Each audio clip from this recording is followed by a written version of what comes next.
Türkiye'de yeni evimize köçtük. Bugünkü vlogda size nəhayət ki Türkiyədəki yeni evimizi göstereceğim. Ev bize neçəyə başa geldi ve biz evi niye değiştik? O da bu vlogda olacaq. Demək olar hardasa bir aydır evi dəyişmək istəyirik. Çünki digər ev çox balacaydı. Bundan əvvəlki evimiz bir otaq idi. Burada isə tam-tamına 3 otaqdır. Mən ömrümdə 3 dəfə köçmüşəm və bu 4-cüdür. İlk dəfə qaynanamgildə Bakıda öz evimizə, sonra öz evimizdən qaynanamgilə, qaynanamgildən Türkiyəyə və Türkiyədə ikinci evimizə. Türkiyədə oturum iznin varsa belə ev tapmaq o qədər də asan deyil. Çox düşünmədən elə bizim maklerlərə müraciət edib ev axtarmağa başladı. O da sağ olsun elə bir saniyə dedi ki, bir dənə ev var, gəlin gedək baxaq. Daha doğrusu 2 ev. İndi sizə ikinci evi göstərəcəm. Siz isə sonda deyərsiniz hansı ev daha qəşəng idi. Əslində bu ev pis deyildi. Hətta qiymətdə biraz aşağı idi. Sadəcə olaraq 5-ci mərtəbədə olduğu üçün biz biraz düşündük. Hətta bu evin yataq otağını daha çox bəyənmişdim. Digər bir nüans isə burada əlavə otaq uşaq otağı deyildi. Sadəcə otaq idi. Mən isə Nərgizə sırf uşaq otağı istəyirdim. Uzun sözün qısası bir günə yığışıb evdən köçdük. İnandıra bilmərəm nə qədər əşya var. Elə bil ki biz 3 ildir burada qalırıq. Əslində birinci evə köçmək daha asan idi. Çünki bizim yalnız bavullarımız vardı.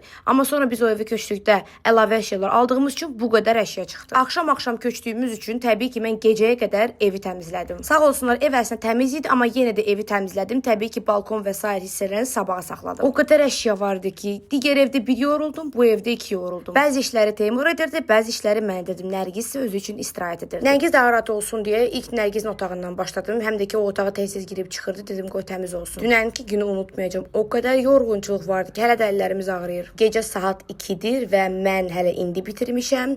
Bu arada evləri plisoslayıram. Teymur deyir ki, "Eysə bu vaxt ev plisoslayanlar, qonşular var."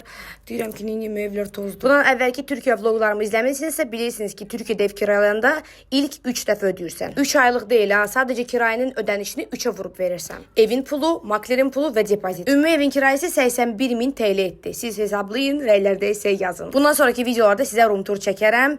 Videonu bəyəndinizsə səhifəmə abunə olmağı və rəyləri yazıb like etməyi unutmayın. Öpürəm sizi.